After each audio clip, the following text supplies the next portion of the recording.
नमस्कार, मैं डॉक्टर इंदु बाना। मैं कंसल्टेंट न्यूरोलॉजिस्ट हूँ और इंदौर शहर में अपनी सेवाएं देती हूँ। आज का हमारा जो टॉपिक है वो है पार्किंसन डिजीज़। आपने नाम तो अक्सर सुना होगा, किसी को कंपन की बीमारी है, हाथ कांपता है और उसे हम पार्किंसन डिजीज़ का नाम देते हैं। तो आइए आज पार्किंसन डिजीज़ क्या होता है, इसे हम कैसे आइडेंटिफाई यानी कि पहचान सकते हैं, इसके बारे में कुछ इन्फॉर्मेशन लेते हैं। पहले तो हम जानेंगे कि पार्किंसन डिजीज़ का नाम पार्किंसन डिजीज़ कैसे हुआ।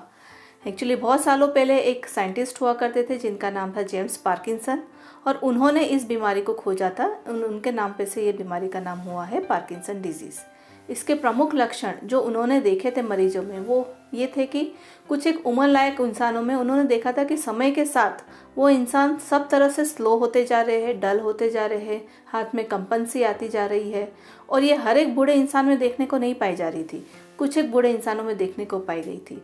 और जब उन्होंने उनका ब्रेन की बायोप्सी ऑटोप्सी की तब उन्होंने दिमाग के कुछ हिस्सों में डैमेज पाया और फिर उन्होंने इस बीमारी का आविष्कार किया या उसे ढूंढा। तो पहले हम जानते हैं पार्किंसन डिजीज़ को हम आइडेंटिफाई कैसे करेंगे। आम जनता में यह कंपा रोग या कंपन रोग के नाम से भी प्रचलित है। क्यों? क्योंकि इसका एक बहुत प्रमुख लक्षण होता है कंपन। जी हाँ, इसमें हाथों और पैरों में कंपन हो सकती है, बट ये जो कंपन है एक टिपिकल टाइप की होती है जिसे हम बोलते हैं रेस्ट ट्रेमर। रेस्ट ट्रेमर यानी जब इंसान रेस्ट हो, मतलब आराम से बैठा हो, तब उसके हाथ में कंपन या ट्रेमर शुरू हो जाते हैं। इसके ट्रेमर की अगर हम या कंपन की खासियत जानेंगे तो यह स्लो होते हैं यानी कि धीरे होते हैं और पिल रोलिंग टाइप के होते हैं, यानी जैसे हम कोई गोली को उंगलियों के बीच में घुमा रहे हैं, इसे पिल रोलिंग ट्रेमर बोलते हैं। और ये हमेशा रेस्ट में ही होते हैं, यानी जब वो इंसान या मरीज आराम से बैठा है तभी इस तरह के ट्रेमर हम देखते हैं। जैसे ही वो कोई एक्शन या मूवमेंट करता है, जैसे कि पानी का ग्लास हाथ में उठाने की कोशिश करता है, वह ट्रेमर गायब हो जाते हैं।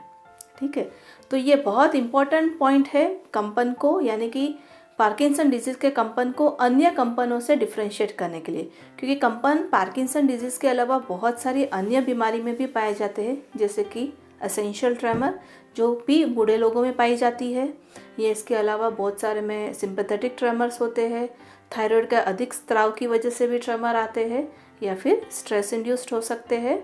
और कभी कभी अल्कोहल लेने वाले इंसान जब लंबे समय तक अल्कोहल लेते हैं और अचानक अल्कोहल छोड़ देते हैं तब भी कंपन पाए जाते हैं, जिसे अल्कोहल विड्रॉल सिंड्रोम बोलते हैं।